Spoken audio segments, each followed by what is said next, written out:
민생 토론회 이후 연속으로 시장을 방문하면서 시민들과 소통에 한창인 윤석열 대통령입니다. 안녕하세요. 안녕하세요.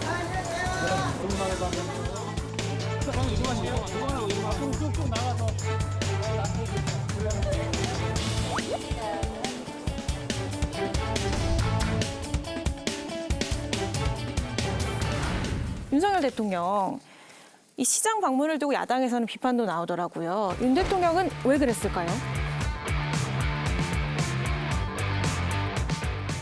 맛집 투어 중이신 것 같아요. 맛집 투어요? 네, 윤석열 대통령이 이렇게 과거 화면에 나오는 거 보면은 이 음식에 대해서 진짜 진심이시잖아요. 그래서 저는 맛집 투어를 하고 다니고 있다 이렇게 보이고요. 한편으로 보면 이제 우리가 민주당 쪽에서 이 관권 선거 아니냐, 대통령이 과도하게 개입하는 거 아니냐 이런 비판을 합니다만은 사실 생각보다 언론에 별로 안 나와요. 그런 화면이 별로 안 나오고 시장에 많이 가셔가지고 김건희 여사도 같이 대동하셔가지고 언론에 좀 더 많이 나오셨으면 좋겠어요. 그리고 좀 백도 좀 좋은 거 들고 나오시고 그렇게 했으면 좋겠습니다. 항상 역대 총선을 칠 때마다 대통령의 선거 개입 논란은 끊임없이 나왔습니다.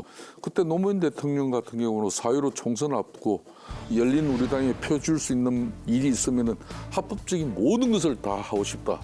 그래가지고 결국은 헌법재판소에까지 이제 가서 대통령이 특정 정당을 지지하는 발언은 선거법에 저촉된다는 게 헌재의 판단이었습니다.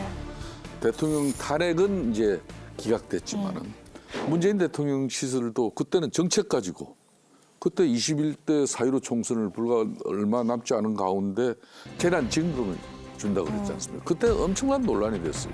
지금 윤석열 대통령께서 연초부터 15차례 이렇게 부처 업무 보고를 개만 민생 투어는 이거는 이렇게 선거법에 저촉이 된다든지 어떤 그런 게 아니고 연초되면 의례적으로 대통령이 해야 될 일을 또 민주당 입장에서는 총선을 앞두고 예민한 시기니까 좀 시비를 거는 건데 이걸로 가지고는 저는 저희가 여당일 때 문제가 안 되는 걸까요? 저희가 여당일 때는 선거를 앞두고 그래도 혹시라도 이게 관건 선거로 비치지 않을까 싶어가지고 사실 굉장히 조심했고 발언도 굉장히 조심했습니다. 그런데 최근에 윤석열 대통령 행보를 보면 정말 거침없이 행보를 하십니다. 제발 좀 쓴소리도 좀 들었으면 좋겠어요. 자기에게 쓴소리 하는 건 다 입을 틀어막잖아요.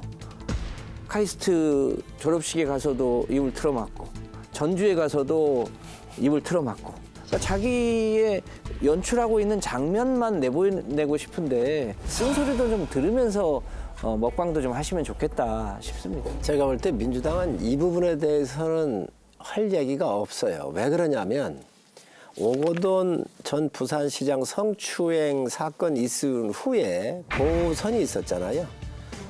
문재인 대통령이 가덕도 방문했잖아요. 건설하겠다고. 이런 선거도 했었습니다. 그런데 지금 윤석열 대통령 며칠 전에 저희 서산에 오셨거든요. 예. 지역의 민생도 챙기고 또 거기 왔는데 가장 사람을 많이 만날 수 있는 데가 어디겠어요? 시장이거든요. 서민들 먹고 사는 곳이잖아요. 그리고 서산에 오셨을 때 제가 그 토론회 현장에 가지도 않았고요. 옆에 동행하면 또 막 그걸로 또 논란이 돼요. 아니 그러니까 현역위원들이 안 가요. 네, 시장에도 제가 후보자들이 같이 안 따라갑니다. 제가 대통령 오시기 전에 현장을 보고 제가 빠졌지 대통령 그림자도 제가 보질 않았습니다. 그만큼 주의하고 있는데 야당이니까 공격할 수 있다고 봐요. 그렇지만 정도껏 했으면 좋겠습니다. 만약에 대통령께서 정말 선거에 개입하거나 그러면 민주당이 정치 이슈 하십시오. 그 민주당 정권 시절의 비판에 대해서 동의는 안 합니다만은 100번 양보해서 그걸 비판하고 공정과 정의라고 외쳐서 대통령 되셨잖아요. 그게 만약에 문제점이라고 생각하면 본인이 안 하는 게 공정과 정의를 세우는 거 아닌가요? 그런 부분에서 저는 앞뒤가 안 맞고요. 지금 윤석열 대통령이 민생 토론회 하면서 막 약속하는 것들이요. 모 언론에서 분석했는데 돈이 800조가 된대요. 800조, 900조 얘기는 저한테는 누군가 또 900조 얘기더니 800조 얘기를 하거든요. 언론에 나오는 이것도 그냥 막 쓰는 건데 좀 그래도 이제 집권 여당을 했었기 때문에 민주당도 이런 부분에 대해서는 좀 요즘 저 관가의 그 최대 고민 중에 하나가 우리가 행정을 하고 있는 건지 여당의 소위 공약을 짜고 있는지 모르겠다 할 정도로 굉장히 여러모로 이 선거에 시달리고 있다는 얘기도 많이 있습니다. 그런 것들이 오히려 역으로 정치 이용하는 거 아닌가 생각을 합니다. 알겠습니다.